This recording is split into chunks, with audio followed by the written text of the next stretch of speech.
All right, everybody, welcome back. This is SIC Talks number 86. I'm here with Jesse Pearson.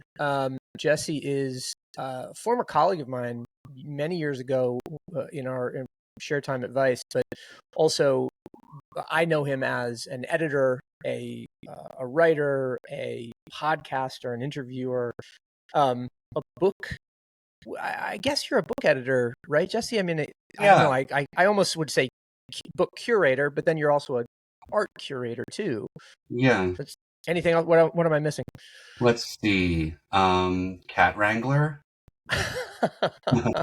No, I think you got it pretty well down. I mean, in terms of book editing, I have done a good amount of book editing, mostly photo and art books. I've edited a couple of novels that have been released and some longer prose things, but mostly as an editor, I've been a photo book editor. Yeah, it should be said for those that are watching this on YouTube or on those of you who watch things on Spotify, you're sickos. Weirdos. Yeah, exactly. But anyway, Jesse he's dialing in from a kind of a bowl of green pea soup at the moment. Yeah. One thing I wanted to talk to you about was imagery, and do you want to explain what the origin of the green pea soup here is, Jesse? Yeah, sure. For argument's sake. Well, when I saw that your podcast has a video element, I got a little bit hesitant because I'm just, full disclosure, I have a chronic illness, which has been flaring up a lot over the last couple of months. And it causes a lot of weight loss and sort of like issues with, not feeling like I like to be seen very much. Sure. Which is funny because I work, my full-time job is I manage a bookstore, which in a way, retail is a performance where you're on stage all day long. 100%. So I am all the time. But, I'm just kind of like, and also, I'm not sure if I'm in the moment of 2024 enough to let my home be seen by just anybody too. It's odd. So, okay. So right now what you're seeing is the back of an index card, which I have taped to my camera. I use index cards, like 3x5 index cards still to sort of plan out tasks and to-do lists. And this one, coincidentally, speaking of photo book editing, says edit Jerry's new draft on the front. And that would be the next book of photos by Jerry Hsu. I've edited his last two, and I'm working on a new one with him now. Oh, that's cool. I mean, those who read the newsletter and whoever run into me on the subject of photo books know that I am a huge fan of Jerry's photography, which I encountered through you, Jesse, in the first place in Vice. Which is something I want to touch on in a minute. But so he's got a new book coming. Is this another book of phone photos, or is there something else going on? Yeah, so it's interesting. There's been kind of a progression. Jerry is a very planful person, and he's had a sort of, I think, vision in mind for his books as they come out since The Beautiful Flowers of the World, which was a few years ago now, which I wrote the intro for and helped with editing. That and book might be my favorite photo book ever. Like I really love that one. I do too. It's hard for me to separate the sentimentality and personal history from the more objective thing, but I think it's one of the greatest photo books of our time. But so that one was BlackBerry photos. The next one, Lonely City, and lonely, I should point out, is spelled incorrectly in the title, purposefully. It's spelled Lonely, which I also helped with. We're going to talk about editing from a pure copy standpoint later too, but yeah, please, go ahead. We can go there. I've got my copy of Garner's Modern Usage in the Chicago Style manual. Good God, as long as you're not using it to edit any of the things that I publish in the world, that would be just fine. Not yet. Lonely City was all iPhone photos, so it was kind of a progression from the BlackBerry to the iPhone. This book, which I'm not certain if I can reveal the title of yet, so sorry about that, is film photos. Interesting. Okay, so for those who aren't aware, Jerry Hsu, spelled HSU, is best known for being a professional skateboarder. He's a guy who came up in the late aughts, and maybe early aughts. Jesus, we're just old. Jesse, that's what it is. Yeah, he started earlier than that. Yeah. Yeah, but in any case, he is prodigious skateboarder and somebody who had not only very characteristic and kind of amazing style, but also just had a signature way of looking at skateboarding, which translated, I think, pretty directly into this way of looking at the world that you saw through his BlackBerry photos in The Beautiful Flower is the World. And am I correct to say that you as the editor of Vice at the time, were the first person to publish Jerry's photos? I can't say for sure. Maybe there were some other things. Maybe some skate mags had published some photos by him. And also, to give credit where it's due, I was introduced. I knew Jerry as a skater before I knew him, in person. Yeah. Tim Barber, who was the photo editor of Vice for a while, after his time with photo editor, I believe, introduced me to Jerry and to his photo work. And then I started to publish him. Okay, got it. So Tim Barber, of course, major figure in that generation of photography because of his photo blog Tiny Vices, which aggregated scores of important or certainly pertinent photographers at the time, and then also was the photo editor of Vice, and then also a very accomplished photographer himself. So that's interesting, actually, because I associate. It's funny how we associate things with the figureheads who are present in those moments, right? Because I think of Jerry very much as your discovery because you were the editor-in-chief, when I guess that's fair. I should be digging a layer deeper because I certainly know Tim really well. Well, yeah, it's interesting because being an editor is in large part about two related things, which are, one, in a way, implicitly taking credit for other people's work. And by that I don't mean the photographers and the writers. No problem. Letting some teenagers in the house here. I understand. Actually.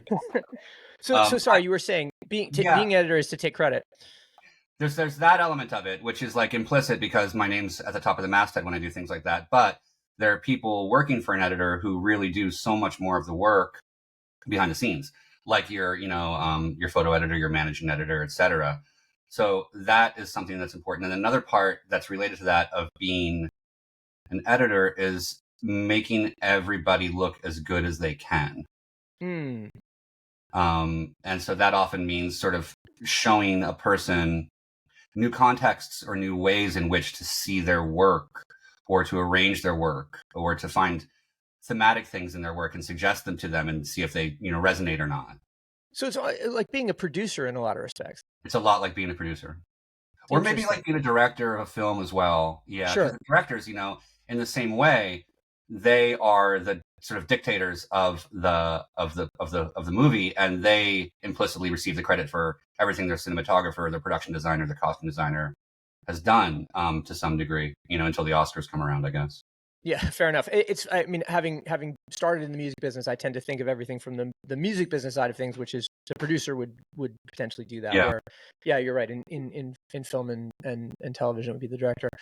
Well, look, I would say one of the things that drew me to Vice in the first place, and this is in the late 90s and the very early aughts, was this incredible crew of people that began to coalesce around the company. And of course, we all know, the Shane and Sarush and Gavin story, and don't need to relitigate. Do we though? That. Well, that's a fair point. And I'm sure the story, right? We know many sides of the story. I think it's probably the right way to say it. Not sure if there's an objective narrative out there even yet. Or if I wouldn't say so. And one of the things was I was going to ask you was whether you had listened to Shane on Tetragrammaton last week, the Rick Rubin podcast. Would you like me to answer that? Yeah, by all means. A friend of mine posted about it in a sort of commentary-filled way. Eddie Wong, who's made this doc about Vice that's coming out soon called Vice is Broke that I'm interviewed in. He posted about it on Instagram, and I clicked through and looked at the interview. I kind of scanned a few moments of it, but I was pretty disinterested, and I didn't watch it really. No. Yeah. Well, because if you had watched it, you would have been watching Spotify, which would make you a psychopath. So. That's exactly right, and I'm not a psychopath. No, I don't know. I feel like I know Shane's side of the story already. I know that it's a very fantabulous version of the story, in my opinion. And so I don't really think I need to hear that story again. In fact, I didn't think that story was going to be told again.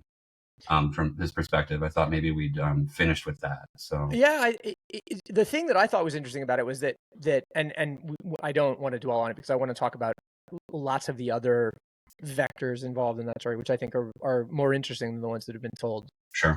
ad infinitum in the public. But the thing that I did think was interesting was that Shane copped to the existence of the true story of Vice, which was Adam Goldner's book about, that was written and was done and got 86 because I didn't know that.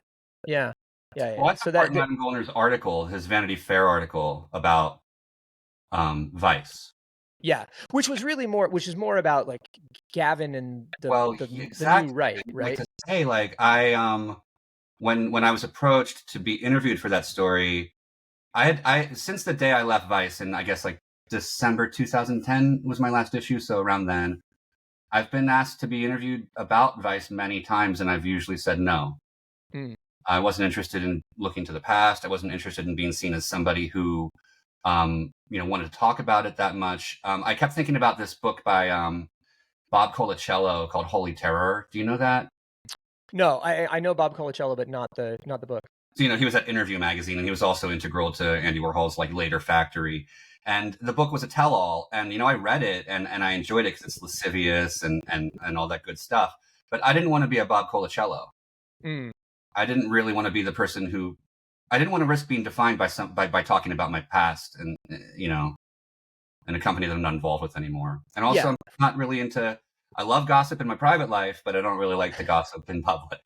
But so when Goldner came around, it was framed to me as the definitive history of Vice writ large, including Gavin's saga too. And I sort of thought, well, Vanity Fair is a larger stage than the ones I've been asked to be part of before, and I started to feel a little bit tired of being written out of the history, which was a risk by not participating in the interviews. And so I said, I'll do this one. And then it came out, and it was called The Secret History of Gavin McInnes, and it was not what I expected it to be. Right. And I wasn't really very pleased with that.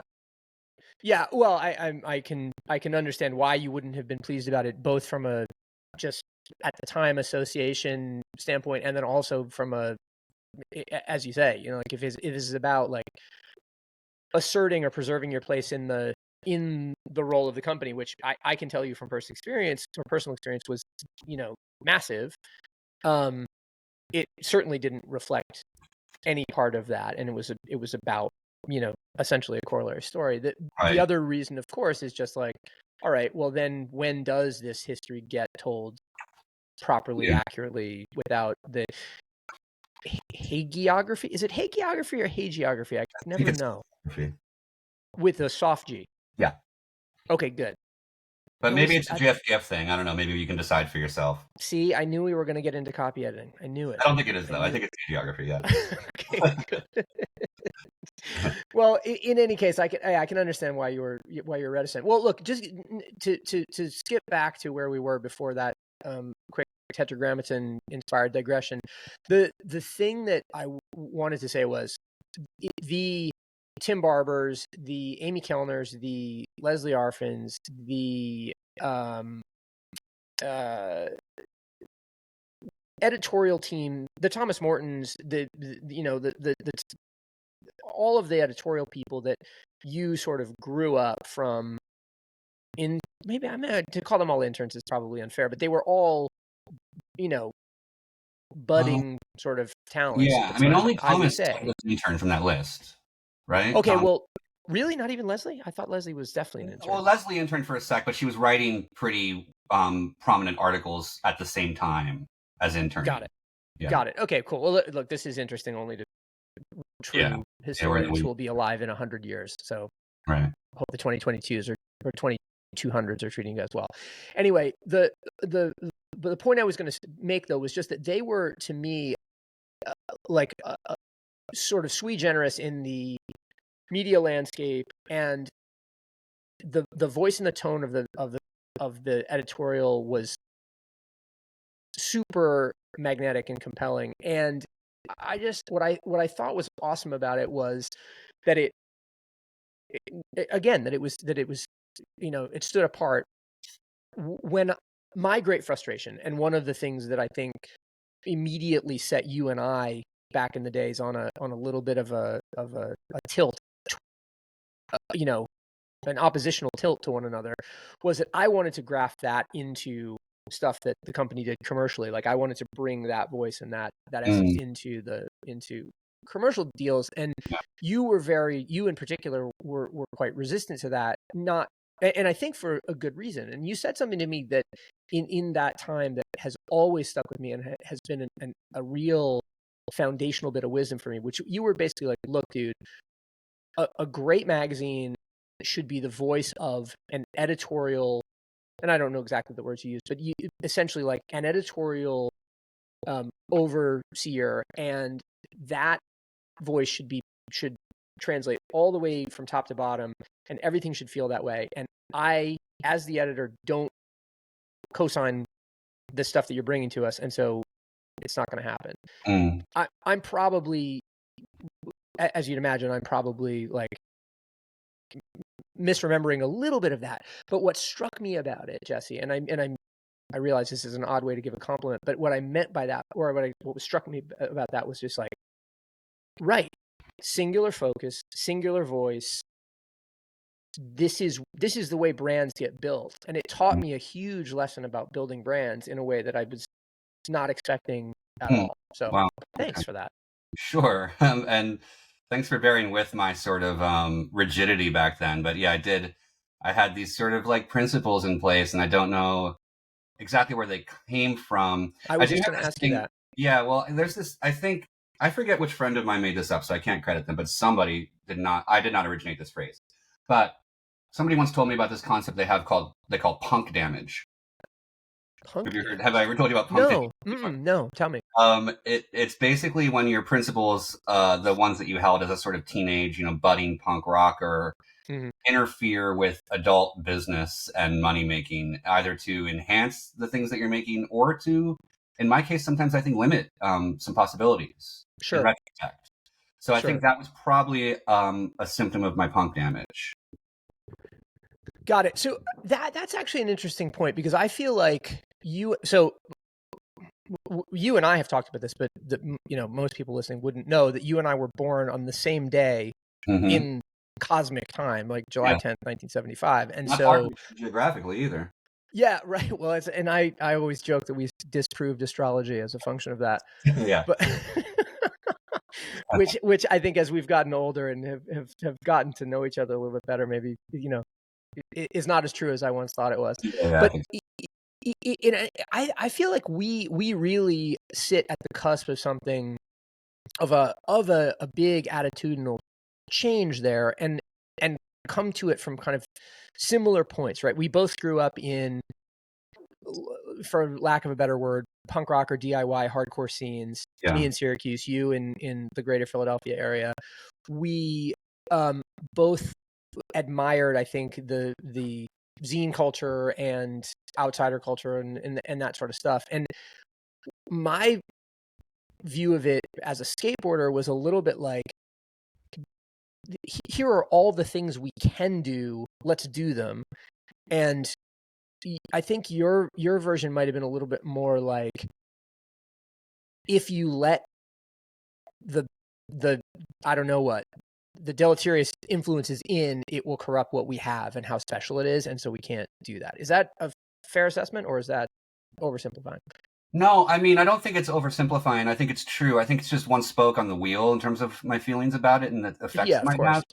Another one could also be, because I do think that, and just to go back for a sec, I do want to give credit where it's due. I think the voice of Vice that you're talking about, I certainly had a large hand in developing and evolving and sort of coalescing it. But it originates with Gavin McInnes and his choices in terms of collaborators when they got to New York, I think. Okay. And, he brought me in. And then through me, some other people like McGinley and Arfin and Kellner came in. And Gavin, before I was the editor, if not in name, then in function. And I thought it was it not rapper Eminem that was a rapper Eminem? So was Darth Vader. Darth Vader. Yeah, but no. So Gavin did, he did see, I think, this sort of like tone, that there was a Venn diagram where like my tone overlapped with Arfin's tone or Kellner's tone, for example. And he was able to sort of deploy us to make this, dating myself with the reference, make us this Voltron sort of thing, in which the different parts became a larger whole that sort of still reflected all of the little elements inside it. Right. The whole greater than the sum of its parts, but still Chimera, if you will. Yeah. Yeah. I guess to me, I take that voice and tone, and then I start to think about how it goes forward into the future in terms of how it was applied. And the number one application that I think characterized Vice, I was talking about somebody about this today, was a concept that I give you credit for, which is immersionism, right? This notion of going into a scene, a moment, and just simply reflecting back what's there through the lens of or through the eyes of the person that's involved, right? And so there was the tone, but there was also that way of storytelling, and that was the part that I associate, very specifically with you. Yeah. I mean, you don't have to go any. You don't have to. I mean, you can look back at Studs Terkel or whomever and go, there are people telling stories like this from the inside for a long time. But sure. Where did that come from? Well, immersionism also, I don't think that I can take credit for at least putting that name to it. You're going to take credit for something today. God damn we'll see if we get there. This is also my I need to take credit more, so let's see if I can. All but right. No, I mean, immersionism, I didn't name it that in the Vice context. I don't know who did. But really? I could have sworn that was you. I don't think I did. But it is something that, without that name attached to it, I was always interested in. Sure. As a reader or a viewer. Like you say, Studs Terkel, and I think that his work applies. If people don't know, Studs Terkel, he was a sort of maybe the foundational oral historian, I guess you could call him. Mm-hmm. So like he had a book called Work, in which he just interviewed people in many, many different jobs and let them tell their own stories. So and jobs that were both, let's call it aspirational, and also, banal or everyday. Yeah, or you could say jobs that, ran the gamut of the class system too. Sure. Yes, good. Yeah, it's a good way to put it. So that was one kind of influence, but in a way, Studs Terkel was almost too mediated for me as I started to do more of what could be called immersionism and Vice. I was more interested in cinema verite filmmakers. Interesting. Okay. Like, the Frederick Wiseman. So I interviewed for Vice, actually, Frederick Wiseman, or the Maysles brothers, or some D.A. Pennebaker things, in which the subject is presented. Obviously, every piece of work that's documenting someone or something is going to be mediated by the documentarian, but there seemed to be less mediation going on in these things. Frederick Wiseman's documentaries are incredibly immersive. He'll do one on the New York Public Library. I think it's like 4 to 6 hours long. Oh, wow. And it'll just be, here's a shot of the reading room for 20 minutes, just people reading. Kind of looks like a moving Andreas Gursky photo or something, some big, tableau with people filling it. Wow, that's a cool reference. I'm not familiar, and I mean I'm familiar with Gursky, and so you just put a picture in my head that's really evocative, but I have not seen the film. Cool. Yeah. Or then it would cut to like a staff meeting about like which books we're going to acquire for the next season, but with no commentary other than the editorial juxtaposition choices, I guess, from the filmmaker. So that was most reflected, I think, in issues I did later on at Vice, like the Natives issue or the Appalachia issue, both of which involved me. And for the Natives issue, I went to a Blackfeet Indian res in Montana with Patrick O'Dell, just the two of us. Yeah. Stayed there for like a week or two and just met as many people as we could, got into as many rooms and homes and situations as we could. I recorded extended interviews with as many people as I could. And then those interviews became as told to. So they were strictly in the subject's voice. There was no me saying, so what happened next? Right. And for the Appalachia issue, I went to with a town in Kentucky, Inez, Kentucky, where LBJ started his so-called war on poverty during his time as president. Presidency. Yeah. So I went back there, and at that time I took Patrick and Jerry Hsu with me. And then Roe Etheridge also airdropped in for a couple of days to do like the cover photo.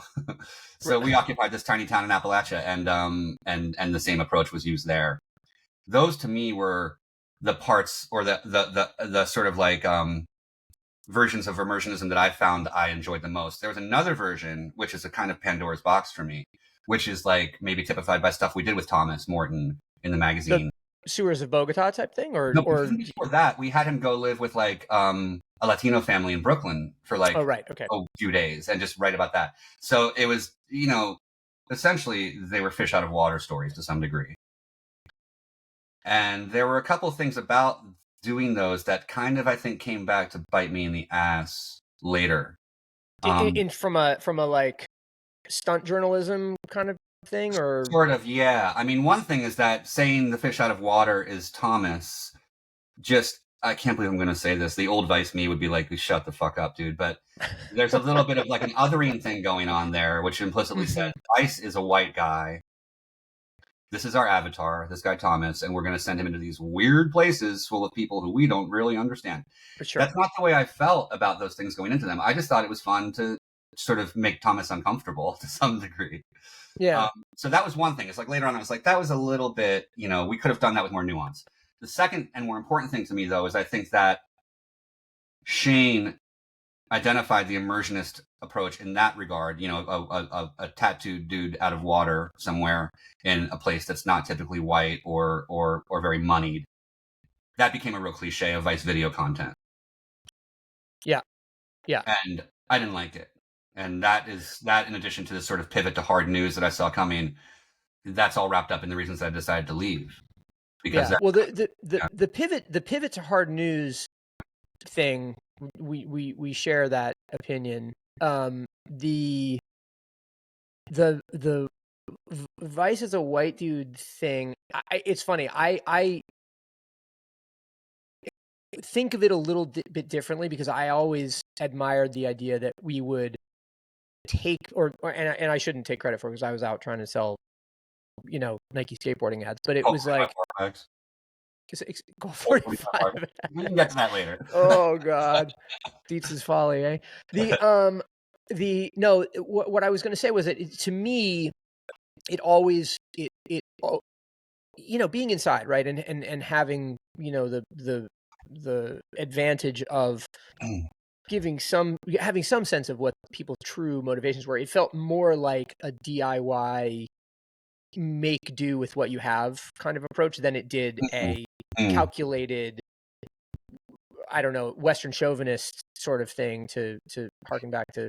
Yeah. You know, real quick, I'm not saying that it's that extreme as being Western. Oh, no. I didn't talk to you too. Like these are, I'm a very, in conversation, I'm a very, let's throw this out there and see how it feels kind of a person, but there is something, anyway, go on. Well, no, what I was just going to say was it always just felt to me more like a DIY thing. It was like, who's in the office? Great, send them. Yeah. And the fact that the office was largely populated by people of a particular stripe is true, but wasn't, you know, it wasn't out of sort of calculation or exclusion or picking or whatever. It was just no, it wasn't. And I think that your way of seeing it is true. And it felt very it almost felt more like comedy than journalism to me, which I love and support. Yeah. Because it's comedy with depth to some degree. And I'm not saying that I regret doing articles like those ones with Thomas. I just think maybe that as it was going on, I could have been more aware as an editor of looking at different ways of doing it to add to the quiver, you know, to different perspectives. Like, what if I had taken one of the people that Thomas lived with and had them come live with Thomas? Sure. For a week, you know what I mean? Sure. So I'm kind of just, you know, ruminating about it. Yeah, of course. Well, I mean, look, how can you not at a certain point? It's like we all go back and go, the core of that idea is powerful. What are the ways in which it could be made better if we were to take it forward in the future? Right. What would we do for it? What other nuance would we bring to it? What nuance would we strip out? Right. No, it makes sense. Well, so Jesse, we are about halfway in, and we haven't hit the ostensible purpose of this podcast. Okay. Even a little bit. I didn't know there was a purpose. Well, no, like I said, I didn't. Like I said, you may not have even seen my email because folks listening, we're recording this on Monday. We normally record on Wednesday, and what I do is I send the newsletter link list in progress to my guest and say, hey, pick 4 or 5 stories from here that strike you, and then let's use those as a spine for the discussion. I said to you, Jesse, because we have so much history and just I'm so fascinated by your output anyway, and I want to talk about apology in a minute. But I said we probably don't need the link list, but I did send it to you. Did you get a chance to look at it? Was there anything? Yeah, I did. Yeah. So I mean, what from there? What jumped at you as being interesting? The things related to art more than anything else, I think, jumped out to me here. I was interested in the exhibition of prisoner-made art. I was interested in how many visionary artists are mentally ill, and I was interested in the age of AI, what counts as art. Those are all things that I feel like we could jump into pretty easily. One thing that I would love to talk about, the idea of art, the prisoner art story, which is, and I'm just pulling it out right now. It's from The Face, and it's about 200 works of art made by prisoners that are being shown at London's South Bank Centre, thanks to a prison arts therapy charity called Kessler Arts. Mm-hmm. I mean, I am fascinated by any kind of art story like this, but specifically, I'm kind of fascinated by it because of the connection to the story or the show that Vice put on with David Cho immediately after he had been incarcerated in Japan, right? Which was one of, I mean, maybe not one of his first shows, but certainly one of his higher profile moments at that time in his career. Did you think of that, or did your head go someplace else? I didn't think of Cho when I saw that, but it's certainly a smart association to make. I thought of more personal things. I mean, I guess it's hard for me when I hear about prison and people in prison trying to do things other than just, get their time done. I think of my father, who was in prison a lot, when I was a child and as I was growing up, and about the sort of things that I would receive from him from prison. Some of them qualifying as art, like, just sort of like things that I think people would do to sort of pass the time, which is like, I have a ring that he made out of a dollar bill and this really complicated sort of origami, like prison origami thing. You know what I mean? And you still have it? I still have it. Yeah. Yeah. Or I thought of like prison tattoos. My father had a few prison tattoos, and I even got a cover version of one of his prison tattoos. Is that the Zigzag Man? It's the Zigzag Man from the Rolling Papers. Yeah. You told, speaking of other things, sorry, I'm going to digress a little bit, but speaking of other things you have said to me that, or I know you didn't even say this to me, but that you said that I found absolutely indelible. You came in to the office the day you got that tattoo, or the day after you got that tattoo, and somebody else, I can't, might have been Ryan Duffy or somebody like that, had just gotten a new tattoo too. And you were comparing new ink, and you said or the other guy, whoever it was, said, "Do you like the tattoo?" Do you remember what you said? No. You said, "I hate it." And I'm well. So just to give you context, I have no tattoos. Never have. Don't have any interest. But then you continue to say, "I hate all my tattoos." That's kind of the point. And I thought that was so interesting. So interesting, and not in a masochistic or self-abnegating way, but in a just like, this is a statement of adversarial relationship with myself, because it was almost like it keeps me honest, right? This reminder that I can do things that I disagree with, and I don't know what. Yeah, that's interesting. I think partially that was probably an example of something that happened a lot in the Vice office, which was hyperbolic storytelling, or giving up.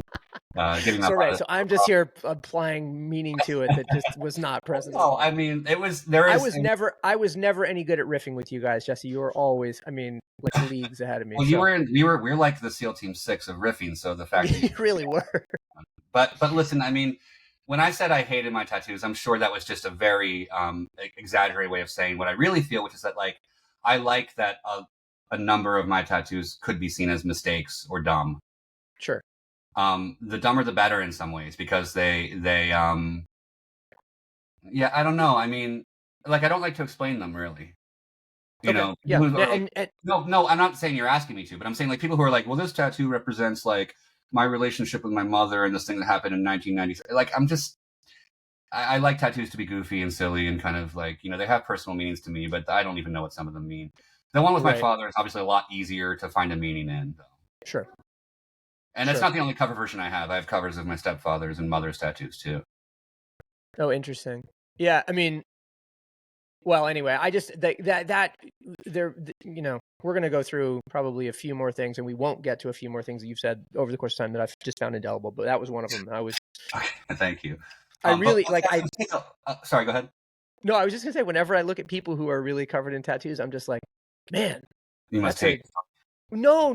I don't. To be clear, I don't think of it like that. I don't think that they hate themselves or that it is a masochistic impulse, but rather just like, I think about the permanence of the decision and the I don't know what, like the blind faith that goes into pulling the trigger on it and then just committing to see what happens. I find it really, really interesting. Yeah. I mean, I even really like the tattoos that I have that I'm sure many people have similar things with that are just drunken friend decisions. You wake up in the morning, you're like, oh, right, shit. But those mean a lot to me, But anyway, something I have to say about prisoner art is that what I have more than anything else from my father, I have letters, written from prison. Sure. And that makes those are forms of literature, I think. Prison letters. Yeah. Was your father a writer? I mean, I don't mean in a capital W sense, but he wasn't a writer. He never got paid to write, but it turns out that after he died, I found out that he'd been writing a couple things. When I went through his belongings, I found the outlines and sort of like character sheets for a novel, which was terrible. Okay. And for some reason, he was writing a biography of Thomas Jefferson. I've heard of him. He's supposed to be good, right? That Jefferson guy? I don't know. I've heard that he was a mixed bag. But my father was writing this very sort of like elementary, sort of, quasi-literate bio of Jefferson. But then I look at his letters to me, and they are, they're like fucking Dennis Johnson short stories, some of them. They're really interesting, full of detail about the drug life and the criminal life, and they're written in a very sort of like simple way that's also a little bit informed by like, I think the AA style spirituality. So they're kind of beautiful, So when I think of prison art, I think more of prison literature and letters from prison. Interesting. Well, that the question about whether or not your father was a writer and so on, it reminded me to ask, how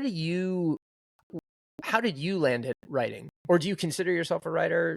I do. Any kind of real sense? Yeah, okay. I've at times I've been like, no, because I'm not like making my living only off writing, but that's silly. Sure, I am a writer, of course. I mean, I started writing regularly and with like what I guess I could call serious intent, even though it sounds funny when you hear the rest of the sentence, is when I was 8 years old. I started writing poetry a lot. Okay. And I had an actual practice, and that became very important to me. But I think writing probably, for me, came out of being a really avid reader first. Reading was for many people, it's the same way. Reading was my safe zone. Sure. Reading was a way to hide from the world and from the chaos of my life and my family life. And I think that reading, I think if you read so much, you find yourself thinking in writerly ways. And then you're thinking, well, maybe I should just write some of these down. It's funny you should say that. I one of the things that I struggle with a little bit with writing in the sense of being a writer is that I don't like, I love great stories. And it's funny you mentioned Dennis Johnson, an author that I know we both really enjoy. I really like Dennis Johnson, yes, for the economy of sentences, but not for the economy of his sentences. I like him because I like the stories that are being told. And the economy of the sentences occurs to me later. Did you start by being so I guess what I'm saying is ultimately, like, what I want to do is get through the plot. I want to know what happens. Yes. Not so much do I want to get into the mechanics and the craft of how the what happens gets rendered, right? Yeah. Where do you find yourself on that kind of continuum between? I'm in the same place as you. Interesting. I I'm have surprised to very hear you little. say that. Well, I sort of make there's a kind of like a bifurcation in the reading, I guess, for me, which is I put poetry on one side and not poetry on the other side. Okay.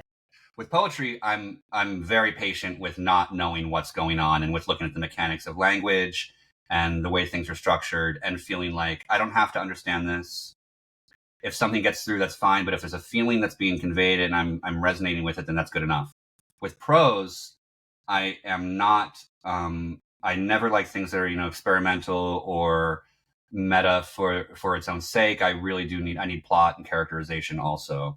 But within that, there are many different sorts of language and diction. Like, I mean, I like Cormac McCarthy, who writes ornate Baroque high diction biblical sort of sentences, and I like Elmore Leonard, who couldn't be more succinct and economical. I think Johnson actually falls between the two somewhere. I don't think he's terribly economical, but I think he's he mixes in sort of like a sort of like terseness with like a very I mean, he's a poet. He was a poet as well, so there is or ornamentation in his sentences, I think, to some degree. But long story short, I like plot. I like a beginning, middle, and an end. So okay, so I want to talk then a little bit about post Vice. You went off and launched a magazine called Apology, which is a huge favorite of mine, and I would encourage anybody listening to go find back issues. Was that and then it has subsequently spawned the Apology podcast, which we'll talk about in a minute, and then other presumably what's the word? Brand extension. Sorry, I'm getting into my marketing bag here. Brand extensions. But when you started Apology, was there a particular sort of like writerly impulse or editorial impulse that you were trying to indulge with it? Yeah, I think that. I mean, the simplest reason that I remember for starting Apology was that when I left Vice, I thought I was done with editing a magazine. I thought that I'd done enough of it after all those years doing a monthly. Sure. But as a little bit of time went by, I realized that it had become such a part of how I like to find expression that I really needed to do it again. So that's the initial like let's do Apology impetus. And then what I wanted to do, I think, was to make something that very consciously make something that was more.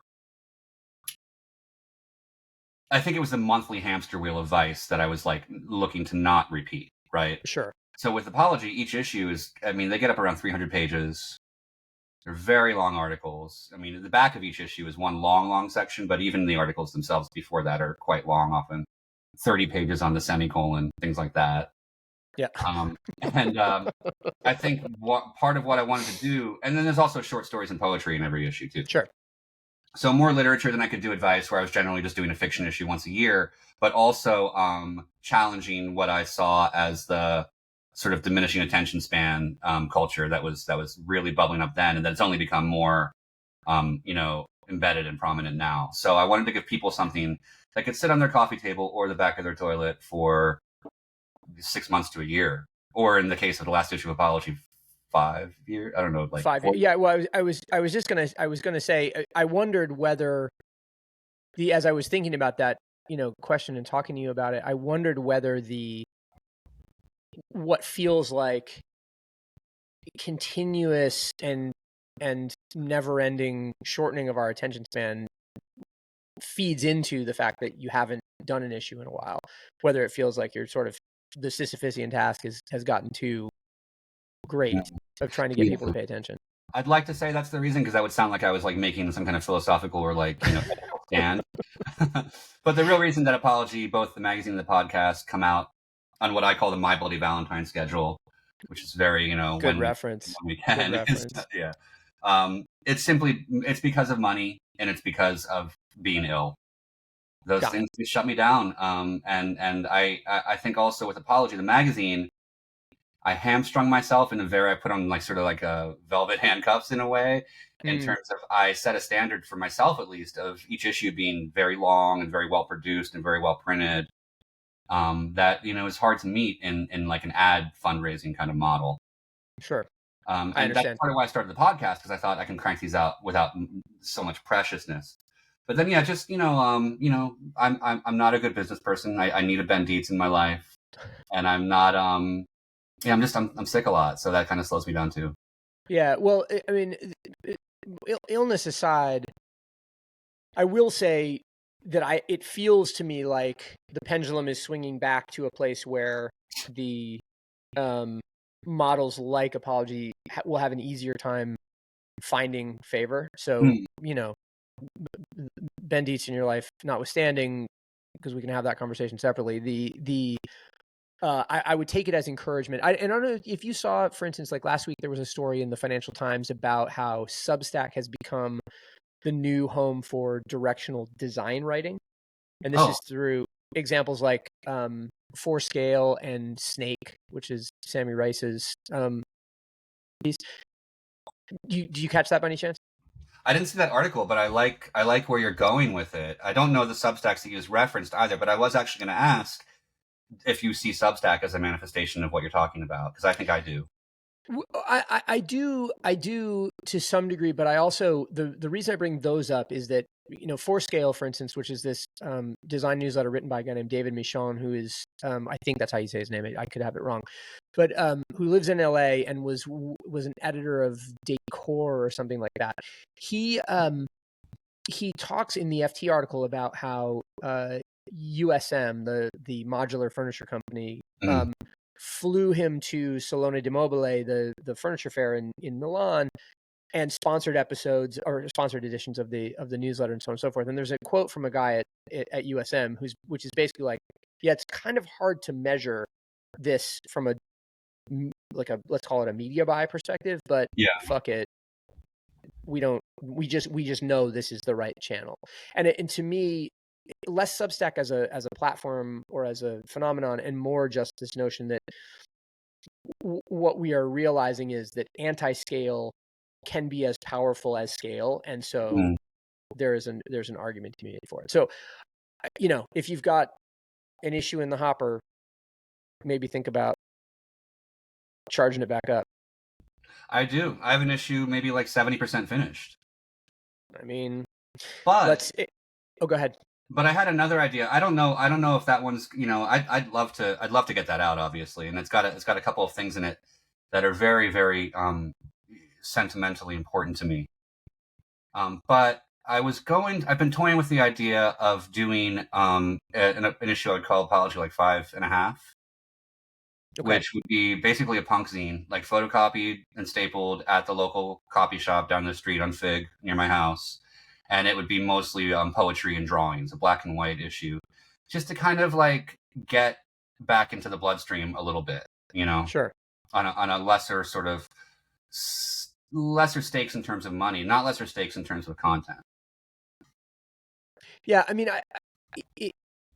what I was going to say was I feel like I would encourage you to do that, and would encourage those listening that if anybody has any bright ideas about ways to support that happening, that you get in touch with me or with Jesse to facilitate. But the other reason is I feel like what has happened in the last couple of years is a lot of the orthodoxies about the wheres, whens, and hows of things like that coming to life have changed and are much less sort of rigid than they might have been in the past. I think people are kind of, especially post-pandemic, they understand this idea of just like put it out there and see what happens.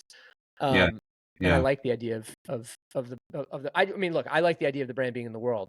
To that end, though, I do have a question, because I am deeply envious of your guests and your access via the Apology podcast. How, with its My Bloody Valentine schedule, how do you appeal to people and say, hey, come on this pod and it'll come out whenever it comes out? And it'll well, I mean, I built up when I first started the podcast, I just basically relied on friends and friends of friends, or like friendly acquaintances, to be my guests. So like the first guest, and I realized afterward, maybe this was strategic of me subconsciously, even though I just wanted to talk to him, was Matt Sweeney, the musician Matt Sweeney. Sure. He was of guest number one, and he's a Ch- Ch- close old friend. I was going to say of Chavez, and was Yeah. Smashing. Was it in Smashing No, he Pumpkins was or in just? Zwan, Oh, another band. Zwan, right? Yeah, of course. He's played with many, many people, and he's got a new band who I wrote the press bio for, actually, with Steve Malkmus. Oh wow, cool. Did you? Yeah, it's him, Malkmus, Jim White, and Emmett Kelly, and they're called the Hard Quartet. It's coming out on Matador this month. It's really good. Yeah, it was a fucking hard quartet fest over the weekend in the press. There were like 6 articles. Yeah, that shit hit, huh? And a Yeah, couple it did. people used lines from my PR without attributing them, but that's okay. But anyway, yeah. I had Matt on first, and then I realized, because I don't know, people who know Matt know that among his many talents as a musician, he's also just a great connector. Sure. And I'm not saying he's a networker. That's a different thing. That's more like ambitious or aspirational. He's just a great connector. He's like the kind of guy who's like, you got to meet so-and-so. You guys would love each other. And then he introduces you and you love each other. Like, he knows. Yeah. So like, I was friendly with Will Oldham, for example, before I asked him to be on the podcast. We'd done a couple things together. I'd met him, hung out once or twice, but I wouldn't say he was a friend. But Sweeney and him are super duper tight. So I was like, hey, Matt, can you like get a note to Will for me? So Will was episode 2. And it was just kind of building. Once I had Will, I was like, well, maybe I can approach like Bill Callahan now. Sure. Who I knew a little bit because I published a short story by him in the first Apology, but I didn't know him in quote unquote IRL at all. Sure. But once I was able to go to Bill, I think, and say, hey, I've had, these people on, he was like, yeah, this seems like a good group, and, they're thoughtfully curated. And then another thing that helps is that I tell people very specifically, I don't need to talk about what you're doing right now. I don't want to like challenge you about your life or your work. I just want to talk about the books that you love, the books that you hate. And any tangents that come out of that conversation are fair game, but really this is about books. And people who love books seem very refreshed by that. People who don't always, like, for instance, an episode I have in the can right now that I haven't been able to edit yet is Henry Rollins. Wow. It's like 3 hours long. So can we let's zoom in on that for a second? So when you say you haven't been able to edit it, 3 hours is a long pod. You have to make a decision about how much just output you want to make, right? Like, you don't need to Joe Rogan it and have publish the whole thing. Yeah. But what compulsion do you feel to edit that stuff? And where do you edit? I mean, you editing for pops and clicks and audio file shit? Or I edit for conversational flow and depth and linearity. I have a very archaic system. The first thing I do after I get the audio file is I send it to, I get it transcribed into a Word doc by an AI transcription service, which is terrifyingly good. Like, it's scary. Really? Because the one that we're recording this on Riverside, and its AI transcription service is rubbish. It gets well, sorry, I shouldn't say that. It's a tremendous work saver, except that it gets every proper noun wrong. And so I have to go back and scrub it for proper nouns. See, this one that I use knows to capitalize the names of obscure hardcore bands. Wow. I don't know where it's coming from. So I get that paper edit. I call it it's not paper. It's Word doc, but I call it a paper edit. Sure. I'm paper, but what I'm saying, I make a paper edit on that doc. So I listen to the audio as I go through the Word doc, strike throughs, deletions, etc. I make sort of a script. Then I send that Word doc and the audio file to a guy who cuts them for me, who does the audio cutting. Okay. But I don't ever take a bit, let's say at 30 minutes there's something, I won't take the 30-minute bit and move it back to 10 minutes. I always keep it linear in terms of how the conversation actually happened. Mostly I just cut out uhs and ums. I cut out things. I try to make my guest look as intelligent and quick-witted as possible. And I tend to let the length stand where it needs to stand. I mean, there are shorter ones because the conversations were shorter. With Rollins, I'm going to let it bloat as much as it needs to. I mean, it was fantastic. But the reason I brought him up, other than the fact that I want to get that episode out, is that I approached external motivation. Yeah, exactly. I'd met him once, maybe only once, when we did an episode of that show Soft Focus that I made on VBS, The Insomnius, where he interviewed people. So Rollins was a guest, and I still had his email from back then. And I just took the piss and emailed him and said, hey, remember me? I'm this guy. I do a podcast about books. And he wrote back and said, he was very kind, and he just said sort of I don't really do podcasts.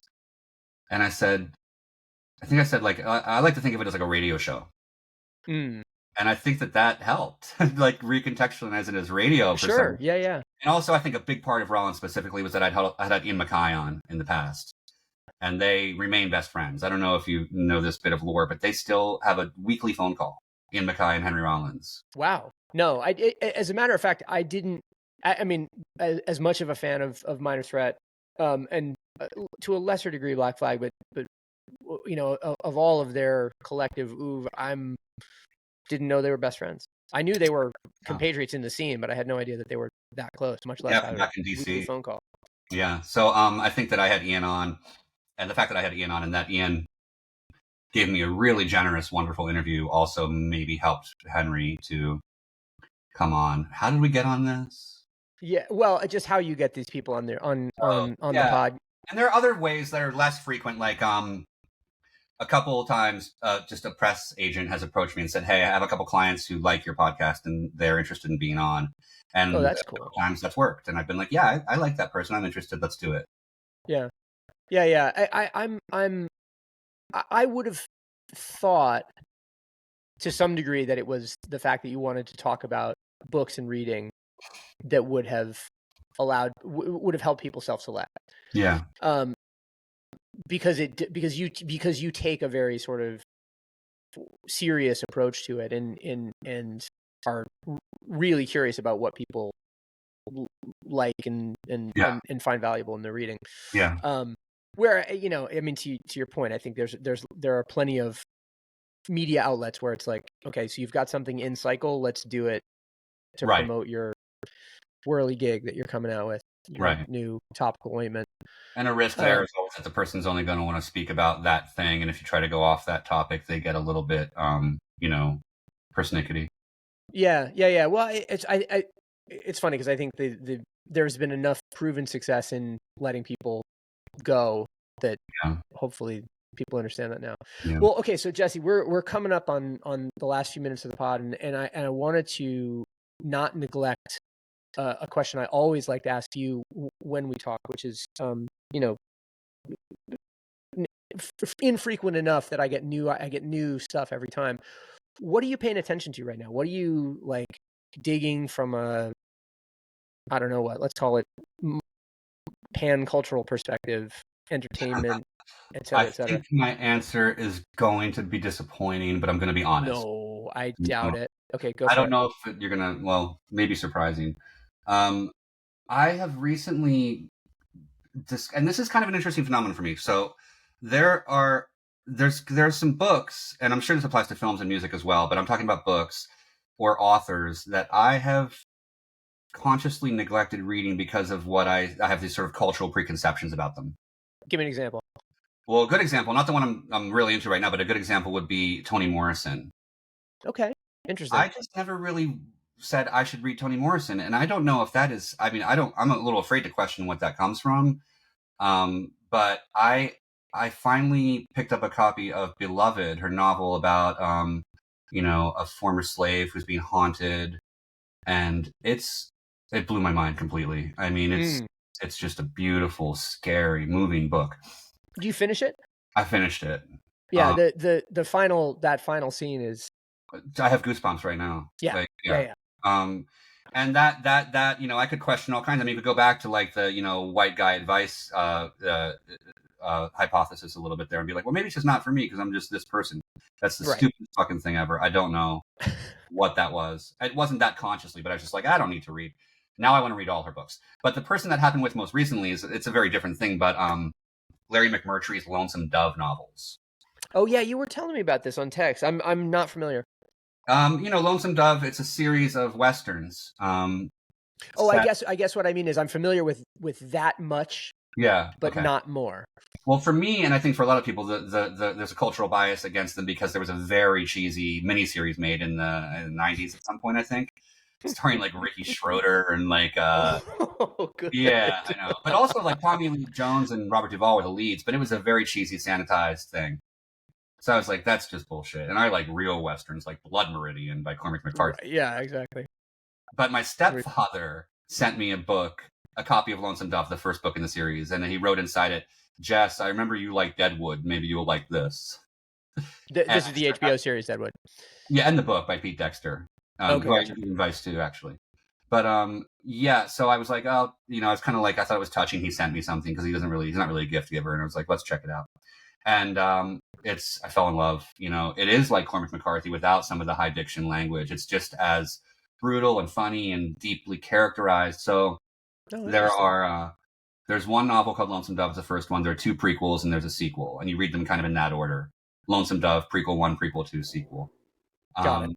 And I've just been buried. I mean, I'm reading the 3rd one while listening to the first one again on audiobook in my car. I'm that immersed in this world. I just love it.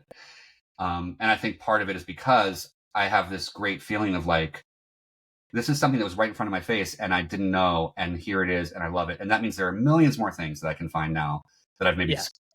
A similar thing for me would be Steely Dan. I never fucking wanted to do Steely Dan. I hated Steely Dan as a punk or whatever. I thought they represented a certain thing. And then even this was as recently as moving to LA like a few years ago. A friend of mine put on a Steely Dan record, and I was like, wait a second, this is incredible. And like, I mean, not to like give myself a medal for doing nothing, but I'm glad that I can say I was being dumb. I have so much more to discover. It just gives me a lot of hope. Yeah, of course. Well, I mean, look, this is the amazing. Sorry, now we're gonna get into fucking dumb platitudes. The amazing joy of life is the constant discovery of new things. Hey man, if it's true, it's true. And then the other thing I would say, it is true. It being October, I am rewatching the TV series Buffy the Vampire Slayer for maybe the 5th or 6th time right now. Oh wow, okay. I was never an adherent to the Buffy lore. I'm aware of it being cult. Yeah, its appeal, but to me, it's second only to The Sopranos as greatest TV shows. Wow. So that's what Jesse Pearson's doing, Buffy. It is October after all.